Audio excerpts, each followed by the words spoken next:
Hello everyone, welcome to Unit 2, Lecture 1. In this lecture, we will talk about what is the concept of research philosophy and why is it important for you to understand what is philosophy, what are the characteristics of the philosophy and why it is important to understand the philosophy. If we talk about philosophy, a research philosophy is your belief, is what you want to do, and what exactly will be the way that you will be doing something. If we talk about research philosophy, then in research philosophy, we will be talking about what you believe in.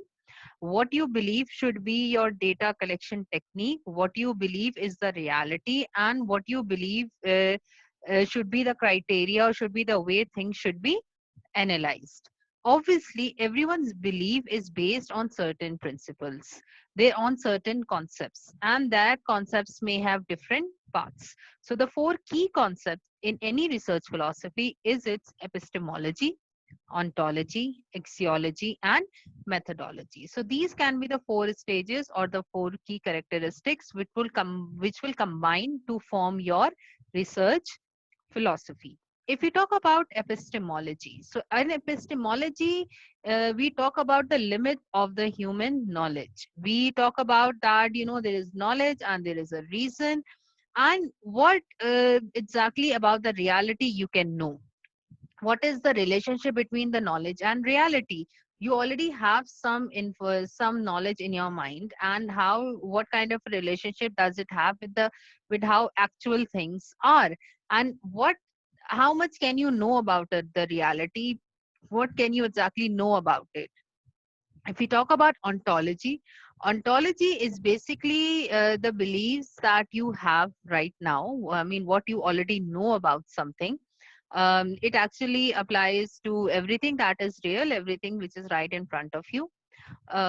So whether it's dependent or independent, the basic assumptions that you have, that okay, this is reality. So what is reality comes into ontology, and what can you know about about that reality comes in your epistemology. So, for example, if we say that, okay, do souls exist or if there is a God? So, this is kind of a reality that you already have kind of you already have a belief that what is it there. And then in metaphysics, we talk about, okay, what are the rules, what are the laws that these things would the souls would work for. And then in epistemology, we can talk about that, okay, if we believe that souls do exist, then what else can we know about it? I mean, what else can we imagine about it? So the limitations, that how much can we know about that particular reality. The third concept is basically axiology. In axiology, we talk about what is the value of what about that particular phenomena. What is the theory? What is the value about that? What is the goodness about that? So that is what we deal in axiology, that whatever we are finding out, if it's worthwhile.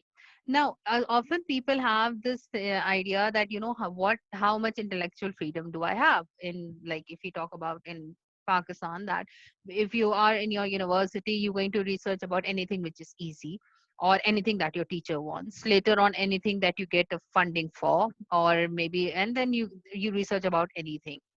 But ideally, you should research about the topic that you are interested in, a topic that you seriously think that would make a difference in the world. You should not only research just for the sake of research, but you should research to make a difference, a research that will help different people. So if you talk about all of that, then the fourth and last thing which comes up is the methodology. The methodology that you will come up, that what is the way that you're going to use, what are the techniques that you are going to use, what are the tools that you are going to use. So overall, in your philosophy, in your research philosophy, you need to understand what you believe is the reality, how much can you know about the reality, knowing about the reality, is it worthwhile or not, and what are the ways or the techniques or the tools that you will use to find out about that reality. This will be it for the lecture 1 of unit 2. Thank you.